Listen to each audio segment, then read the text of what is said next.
ನಮ್ಮ ಧರ್ಮನ ನಾವು ಬಿಟ್ಕೊಡಕ್ಕಾಗುತ್ತಾ ಹೇಳಿ? ನಮ್ಮ ಧರ್ಮನ ನಾವು ಬಿಟ್ಕೊಂಡು ನಾವು ಬೆಳೆದು ಬಂದ ಪದ್ಧತಿನ ನಾವು ಬಿಟ್ಕೊಡಕ್ಕಾಗುತ್ತಾ ಹೇಳಿ? PUCನ ಏನೋ ಹುಡುಗಿ, ಅವಳಿಗೆ ಗಾಂಜಾ ಡ್ರಗ್ಸ್ದು ಹ್ಯಾಬಿಟ್ ಮಾಡಿಸಿರೋದು ಈ ಹುಡುಗ. ಕರ್ಕೊಂಡೋಗಿ ಗಾಡೀಲಿ ಶೋಕಿ ಮಾಡೋದಕ್ಕೆ ಕರ್ಕೊಂಡೋಗಿ ಬೇರೆ ಊರಿಗೆ ಕರ್ಕೊಂಡೋಗ್ತಾರೆ, ರೆಡ್ ಲೈಟ್ ಏರಿಯಾಕ್ ಮಾರೋದು, ಇಲ್ಲ ಯಾವ್ದಾದ್ರು ಇದಕ್ಕೆ ದಂಧೆಗೆ ಮಾರ್ಬಿಡೋದು. ಆಮೇಲೆ ಸರಿ, ನಾನು ಪೊಲೀಸ್ ಅವರಿಗೆ ಕಾಲ್ ಮಾಡಿದೆ, ಇವಾಗ ನೀವು ಕಂಪ್ಲೇಂಟ್ ತಗೊಂಡು ನೀವು ಏನಾದ್ರೂ ಆಕ್ಷನ್ ತಗೋತಿರೋ ಇಲ್ಲ ನಾನು ಮೀಡಿಯಾದ ಮುಂದೆ ಬರಲ್ಲ ಅಂತ. ದಲಿತರು ಹಿಂದೂಗಳು ಬೇರೆ ಬೇರೆ ಅಲ್ಲ ಅನ್ನೋ ತರ, ಇಬ್ರು ಒಂದೇ ಅಂದೆ.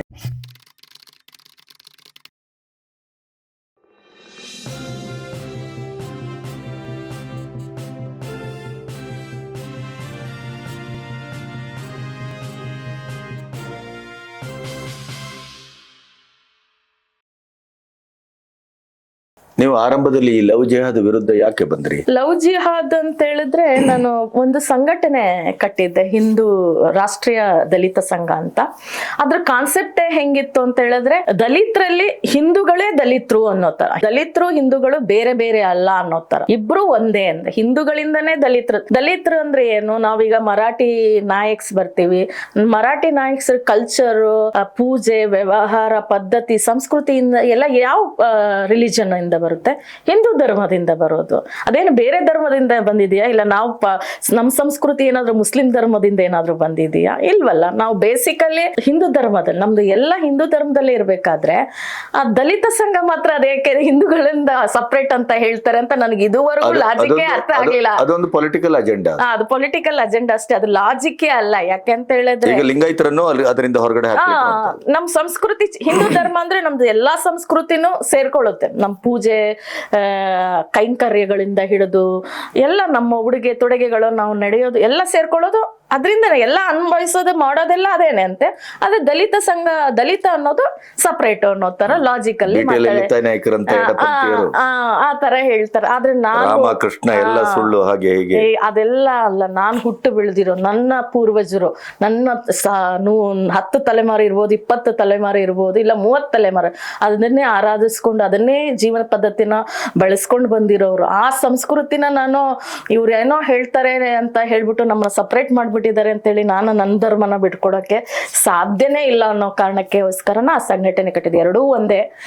ಆದ್ರೆ ಅದ್ರಲ್ಲಿ ಏನ್ ಕಾನ್ಸೆಪ್ಟ್ ಇತ್ತು ಅಂದ್ರೆ, ಈ ದಲಿತರನ್ನ ಕ್ರಿಶ್ಚಿಯನ್ಸ್ ಮುಸ್ಲಿಮ್ಸ್ ಮೈಂಡ್ ವಾಶ್ ಮಾಡಿ ಕನ್ವರ್ಟ್ ಮಾಡ್ತಾ ಇದ್ರಲ್ಲ, ಅದು ನಾವು ಅಲ್ಲೇ ನಿಂತ್ಕೊಂಡ್ರೆ ಅದನ್ನ ತಪ್ಪಿಸ್ಬೋದು. ನಾವೆಲ್ಲ ಒಂದೇ, ಅಲ್ಲಿಗೆ ಹೋಗ್ಬೇಡಿ, ನಮ್ ಧರ್ಮದಲ್ಲೇ ನಾವಿರ್ಬೇಕು. ಧರ್ಮದಲ್ಲಿ ಎಲ್ಲಾ ಧರ್ಮದಲ್ಲೂ ಕೆಲವು ಅಡೆತಡೆಗಳು ಇರ್ತವೆ, ಒಂದು ಏನು ದೋಷಗಳಿರ್ತವೆ. ದೋಷಗಳ ವಿರುದ್ಧವಾಗಿ ಅದ್ರಲ್ಲಿ ಇರೋ ದೋಷಗಳು ಅಂದ್ರೆ ದೋಷ, ದೌರ್ಬಲ್ಯ, ಅಸಮಾನತೆ, ಅದರ ವಿರುದ್ಧವಾಗಿ ಹೋರಾಡ್ಬೇಕು ವಿನಃ ಧರ್ಮದಲ್ಲಿ ಅದ್ರ ಬಗ್ಗೆ ಏನು ಹೇಳಿಲ್ಲ. ಯಾವ ಧರ್ಮದಲ್ಲೂ ಅವನ ಮೇಲೆ ಕೀಳು, ಜಾತಿ, ದಲಿತ, ಗೌಡ ಅಂತ ಎಲ್ಲೂ ಯಾವ ಧರ್ಮದಲ್ಲೂ ಮೆನ್ಷನ್ ಮಾಡಿದ್ದಾರೆ. ಯಾವ್ದಾದ್ರು ಭಗವದ್ಗೀತೆಲಾಗ್ಲಿ ಮಹಾಭಾರತದಲ್ಲಾಗ್ಲಿ ಅವ್ನ್ ಗೌಡ ಇದ್ದಾನೆ, ಅವ್ನ್ ಲಿಂಗಾಯತ ಇದ್ದಾನೆ, ಎಲ್ಲಾದ್ರೂ ಮೆನ್ಷನ್ ಮಾಡಿ ತೋರ್ಸಿದ್ರೆ ಜಾತಿ ಆಧಾರಿತ ಅಲ್ವೇ ಅಲ್ಲ. ಆ ತರದ್ ಮೆನ್ಷನ್ ಆಗಿಲ್ವಲ್ಲ. ಮತ್ತೆ ಕೆಲಸದ ಆಧಾರಿತ. ಹೌದು. ಇದನ್ನು ಏನು ರಾಷ್ಟ್ರೀಯ ದಲಿತ ಸಂಘ ಜಾತಿ ಆಧಾರ ಯಾವಾಗ ಬಂತು, ದಲಿತರು ಅನ್ನೋದು ಯಾವಾಗ ಬಂತು? ಅಂಬೇಡ್ಕರ್ ಅವರು ರಿಸರ್ವೇಶನ್ಗೆ ಸೇರಿಸಿದಾಗ ಈ ತರ ಒಂದು 120-140 ಜಾತಿಗಳು ಸೇರ್ಕೊಂಡಿರೋದು.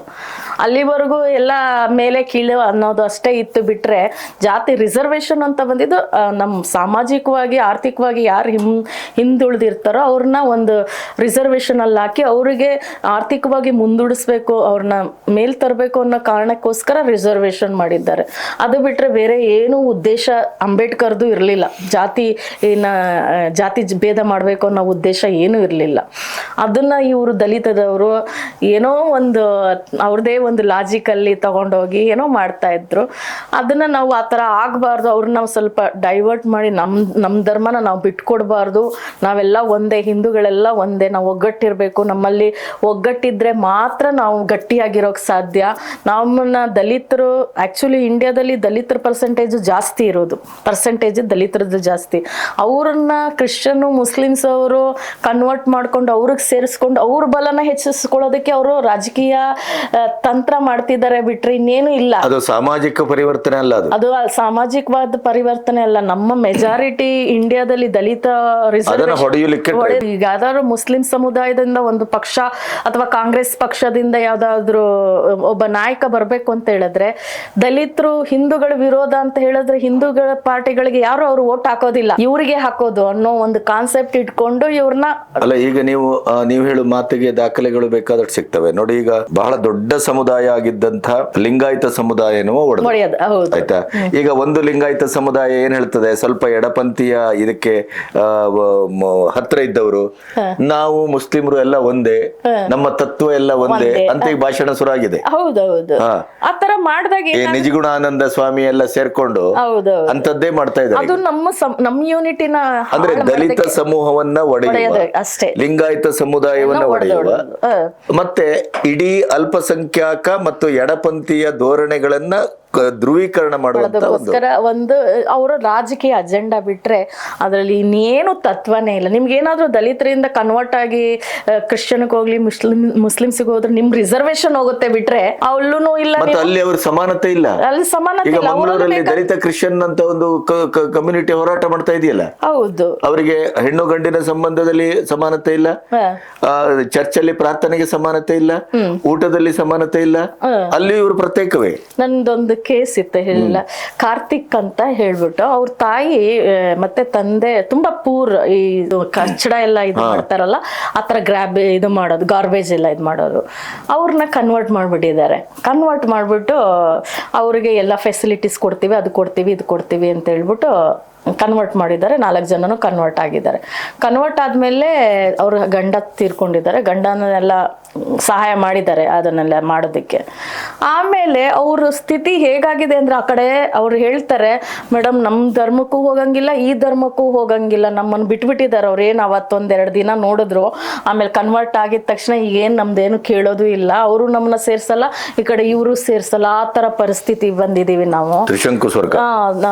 ಆ ತರ ಅಂದ್ರೆ ನನ್ನನ್ನು ಹೆಂಗಾದ್ರೂ ಮಾಡಿ ಹೊರಗಡೆ ತರ್ತೀರಾ ಅನ್ನೋ ಕೇಳೋವರೆಗೂ ಬಂದಿದ್ರು ಅವರು. ಆ ತರ ಇದೆ. ಅವ್ರನ್ನ ಸುಮ್ನೆ ಅವರು ಇದಕ್ಕೋಸ್ಕರ ಮಾಡ್ತಿದ್ದಾರೆ ಬಿಟ್ರೆ ನಿಮ್ಮಿಂದ ಅದರಿಂದ ಏನೂ ಪ್ರಯೋಜನ ಆಗೋದಿಲ್ಲ, ಏನು ಪ್ರಯೋಜನ ಆಗಲ್ಲ. ನಮ್ಮ ಧರ್ಮನ ನಾವು ಬಿಟ್ಕೊಡಕ್ಕಾಗುತ್ತಾ ಹೇಳಿ? ನಮ್ಮ ಧರ್ಮನ ನಾವು ಬಿಟ್ಕೊಂಡು, ನಾವು ಬೆಳೆದು ಬಂದ ಪದ್ಧತಿನ ನಾವು ಬಿಟ್ಕೊಡಕ್ಕಾಗುತ್ತಾ ಹೇಳಿ? ಯಾರೋ ಒಂದು ಈಗ ಅಷ್ಟು ವರ್ಷ ತಲೆಮಾರುಗಳಿಂದ ಪಾಲಿಸ್ಕೊಂಡು ಬಂದಿರೋ ಧರ್ಮನ ಬಿಟ್ಟು ಯಾವುದೋ 2 ದಿನಕ್ಕೆ ಯಾವುದೋ ಇನ್ನೊಂದು ಧರ್ಮದಲ್ಲಿ ನಾವು ಅದು ಹೇಗೆ ಅಡ್ಜಸ್ಟ್ ಮಾಡ್ಕೊಂಡು ಹೋಗಕ್ಕಾಗುತ್ತೆ? ಬಹುಶಃ ಒಂದು ಬುರ್ಕ ಹಾಕಿದ ತಕ್ಷಣ ನಿಮ್ಮ ಇಡೀ ಜೀವನ ಪದ್ಧತಿ ಬದಲಾಗ್ಲಿಕ್ಕೆ ಸಾಧ್ಯನಾ? ಮನೋಧರ್ಮ ಬದಲಾಗ್ಲಿಕ್ಕೆ ಸಾಧ್ಯ. ಆದ್ರೂ ಈಗ ಅದ್ ಮಾಡ್ತಿದ್ದಾರೆ. ಅದೇ ಈಗ ಅದು ಏನು ಮಾಡ್ತಿದ್ದಾರೆ ಅಂದರೆ, ಅವ್ರಿಗೆ ಏನೋ ಡ್ರಗ್ಸ್ ಗೀಗ್ಸ್ ಕೊಟ್ಟು ಅವ್ರನ್ನ ಬ್ರೈನ್ ವಾಶ್ ಮಾಡಿ ಆ ಪದ್ಧತಿನೂ ಈಗ ಬೇಡ ಅಂದ್ಬಿಟ್ಟು ಅವ್ರ ಪದ್ಧತಿಗೆ ಅವರು ಕನ್ವರ್ಟ್ ಆಗೋ ಲೆವೆಲ್ಗೆ ಬ್ರೈನ್ ವಾಶ್ ಮಾಡ್ತಾ ಇದ್ದಾರೆ. ನಿಮ್ಮ ಲವ್ ಜಿಹಾದಿನ ವಿರುದ್ಧದ ಹೋರಾಟದ ಆರಂಭದ ದಿನದಿಂದ ನಿಮ್ಮ ಸವಾಲುಗಳೇನಾಗಿತ್ತು? ನೀವು ಅದನ್ನು ಆರಂಭಿಸಿದಾಗ ಯಾವ ರೀತಿ ರಿವೋಲ್ಟ್ ಆಯಿತು, ಅಥವಾ ಯಾವ ರೀತಿ ಪ್ರತಿಭಟನೆ ಬಂತು, ಅಥವಾ ಜೀವ ಬೆದರಿಕೆ, ಅಥವಾ ನೀವು ಕಂಡುಕೊಂಡಂಥ ಸತ್ಯ ಏನು? ನಾನು ಸುಮಾರು ಕೇಸ್ಗಳು, ಲವ್ ಜಿಹಾದ್ ಕೇಸ್ಗಳು ನನಗೆ ಬಂದಿದೆ. ಒಂದು ಎಕ್ಸಾಂಪಲು, ಬಸವನಗುಡಿ ಮಹಿಳಾ ಪೊಲೀಸ್ ಸ್ಟೇಷನಲ್ಲಿ ಒಂದು ಕೇಸ್ ರಿಜಿಸ್ಟರ್ ಆಯಿತು. ಅವಳು ಕ್ರಿಶ್ಚಿಯನ್, ಅವಳ ಹೆಸರು ಮಂಡೇಲ, ಏನೋ ಮ್ಯಾಗಿ ಮಂಡೇಲನ ಏನೋ ಬರುತ್ತೆ.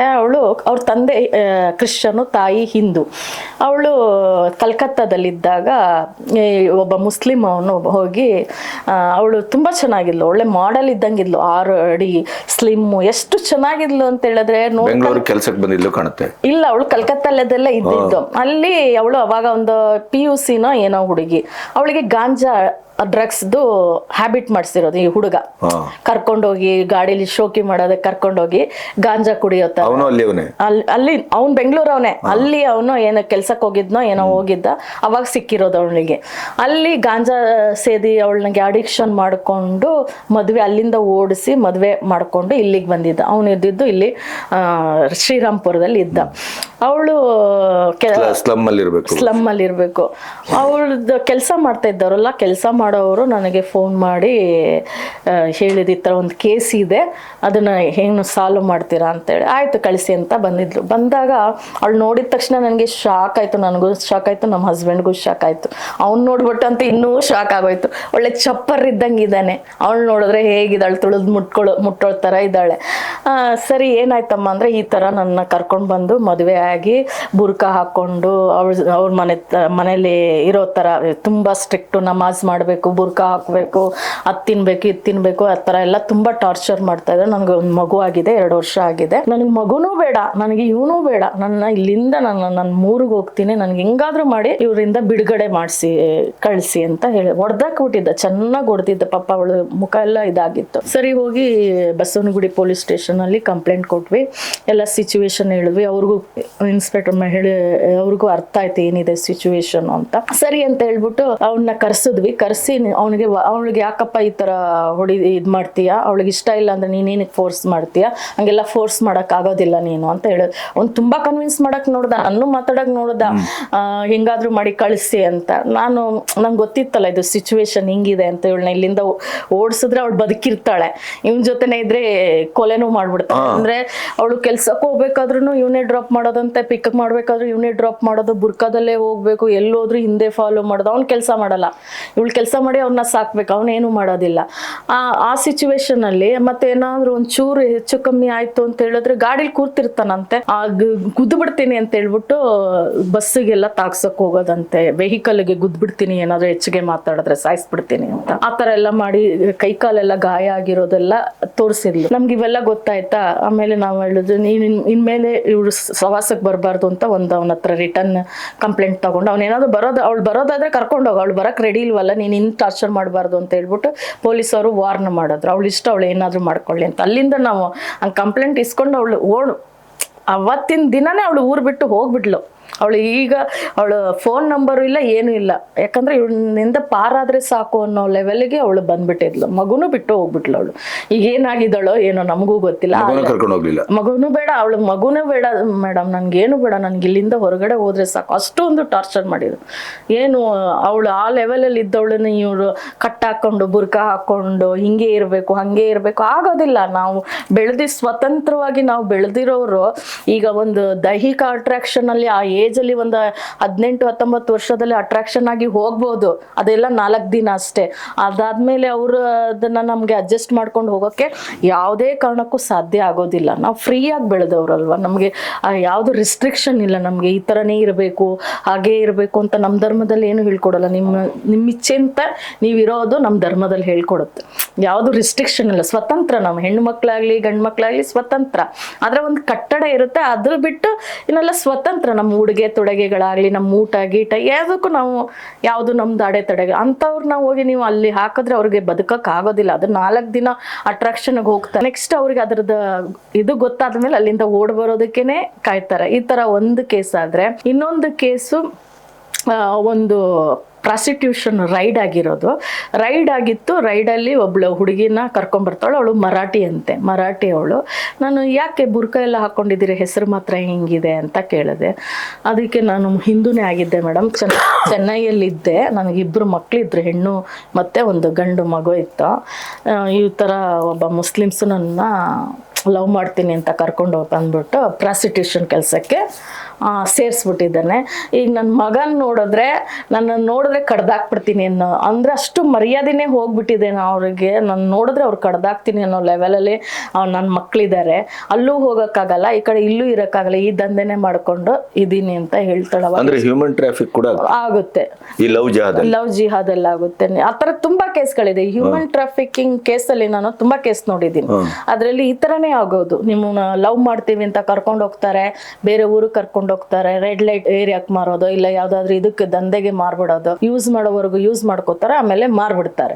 ಆ ತರನು ಆಗುತ್ತೆ. ಇಲ್ಲ ಅಂದ್ರೆ ಕೊಲೆ ಮಾಡ್ತಾರೆ, ಇಲ್ಲ ಅಂದ್ರೆ ಬಿಟ್ಬಿಡ್ತಾರೆ. ಇವೇ ಆಗೋದು, ಇನ್ನೇನು ಆಗೋದಿಲ್ಲ. ಇಲ್ಲ ನಿಮ್ಗೆ ಅವ್ರ ಹತ್ರ ಜೀವನ ಮಾಡಕ್ಕಾಗದೆ ನೀವೇ ಓಡ್ ಬರ್ತೀರಾ. ಆ ಲೆವೆಲ್ ಅಲ್ಲಿ ಟಾರ್ಚರ್ ಆಗುತ್ತೆ. ನನ್ನ ಫ್ರೆಂಡ್ ಒಬ್ಳು ಇದ್ದಾಳೆ, ಅವಳೆ ನೀವು ನೋಡಿರ್ತೀರಾ, ಮೀಡಿಯಾದಲ್ಲೆಲ್ಲ ಬಂದು ಹೇಳಿದಾಳೆ. ಅವಳಿಗೂ ಅಷ್ಟೇ, ಅವಳು ಕ್ರಿಶ್ಚಿಯನ್, ಈ ಗೋಳಿಪಳ್ಳಿ ಇದೆಯಲ್ಲ ಏರಿಯಾದಲ್ಲಿ ಹಿಂದೂ ಮನೆ ಪಕ್ಕನೆ ಮುಸ್ಲಿಮ್ಸ್ ಮನೆ ಎಲ್ಲ ಜೊತೆಲೇ ಇರ್ತಾರಲ್ಲ, ಚಿಕ್ಕ ವಯಸ್ಸಿಂದನೂ ಅವ್ರ ಜೊತೆನೆ ಆಟ ಆಡ್ಕೊಂಡು ಬೆಳ್ಕೊಂಡು ಬಂದಿರೋದು.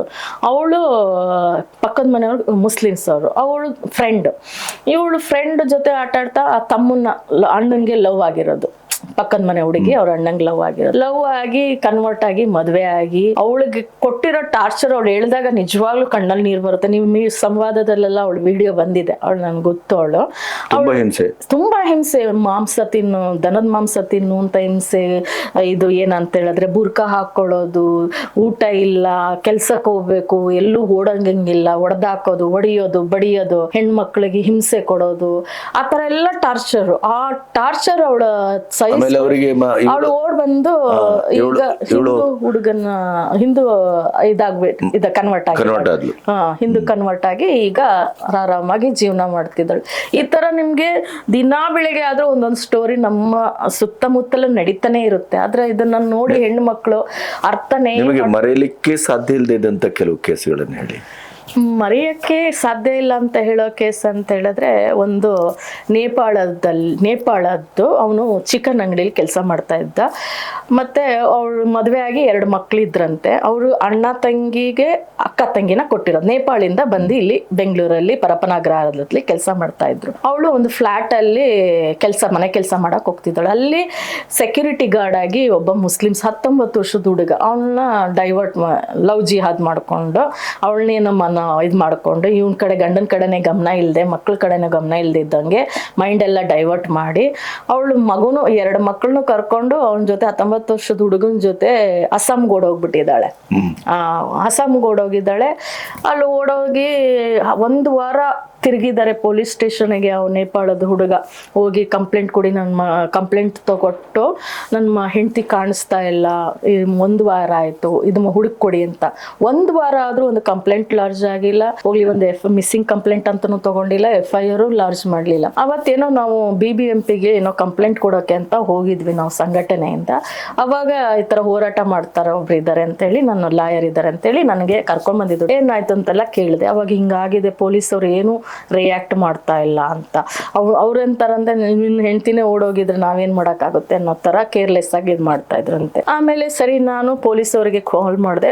ಇವಾಗ ನೀವು ಕಂಪ್ಲೇಂಟ್ ತಗೊಂಡು ನೀವ್ ಏನಾದ್ರೂ ಆಕ್ಷನ್ ತಗೋತಿರೋ ಇಲ್ಲ ನಾನು ಮೀಡಿಯಾದ ಮುಂದೆ ಬರಲ್ಲ ಅಂತ ಕೇಳಿದೆ. ಹಂಗ ಹೇಳಿದ ತಕ್ಷಣ ಮೇಡಮ್ ನೋಡ್ತೀನಿ ಇರಿ ಏನಾಗಿದೆ ಅಂತ ನೋಡ್ತೀನಿ ಅಂತ ಹೇಳಿ ಒಂದು 2 ಗಂಟೆ 3 ಗಂಟೆ ಅಷ್ಟೊಳಗೆ ಕಂಪ್ಲೇಂಟ್ ಲಾರ್ಜ್ ಮಾಡಿದ್ರು. ಲಾರ್ಜ್ ಮಾಡಿ ಒಂದು FIR ಹಾಕಿ ಮಿಸ್ಸಿಂಗ್ ಕಂಪ್ಲೇಂಟ್ ಎಲ್ಲ ಮಾಡ್ಕೊಂಡಿದ್ದಾರೆ. ಆಮೇಲೆ 1 ವಾರ ಆದ್ಮೇಲೆ ಅವಳು ಬರ್ಬೇಕಾದ್ರೆ ಫುಲ್ ಬುರ್ಕಾ, ಅಸ್ಸಾಮಿಂದ ಬಂದವಳು ಬುರ್ಕಾ ಹಾಕೊಂಡು ಫುಲ್ ಕನ್ವರ್ಟ್ ಆಗ್ಬಿಟ್ಟವಳೆ. ಅವಳು ಏನ್ ಹೇಳಿದ್ರು, ಅವ್ರ ಗಂಡ ನನಗೆ ಫೋನ್ ಮಾಡ್ತಾನೆ, ಮೇಡಮ್ ಅವಳು ಏನ್ ಹೇಳಿದ್ರು ಒಪ್ತಾನೆ ಇಲ್ಲ, ನೀವು ಬನ್ನಿ, ಏನ್ ಹೇಳಿದ್ರು ಇದ್ ಮಾಡಕ್ ಆಗ್ತಾ ಇಲ್ಲ ಅಂತ. ಆಮೇಲೆ ನಾವು ಹೋಗಿ ಕೇಳಿದಾಗ ಮತ್ತೆ ಇನ್ನೊಬ್ರು ಹಿಂದೂ ಸಂಘಟನೆಗಳು ಬಂದಿದ್ರು. ಅವರೆಲ್ಲ ಮಾತಾಡಿ ಅವಳಿಗೆ ಈ ತರ ಇದೆ, ಈ ತರ ಸಿಚುವೇಶನ್ ಎಲ್ಲ ಇದೆ, ನಿನ್ನ ಗಂಡನ ಹತ್ರ ಅಂತೂ ಬರಲ್ಲ ಅಂತ ಹೇಳ್ತಿದೀಯಲ್ಲ, ಗಂಡನ ಹತ್ರ ಹೋಗ್ಬೇಡ, ನಿನ್ಗೆ ಹೆಂಗು ಅಕ್ಕ ತಂಗಿರಿಬ್ರು ಒಂದೇ ಇರೋದಲ್ಲ, ನಿಮ್ಮ ಅಕ್ಕನ ಮನೆಗೆ ಹೋಗು, ಅಲ್ಲಿಂದ ನೀನ್ ನೇಪಾಳಕ್ಕೆ ಹೋಗ್ಬಿಡು ಅಂತ ಹೇಳ್ಬಿಟ್ಟು ಅವಳನ್ನ ಅಕ್ಕನ ಜೊತೆಗೆ ನೇಪಾಳಕ್ಕೆ ಕಲ್ಸ್ಕೊಟ್ಟಿದ್ದು.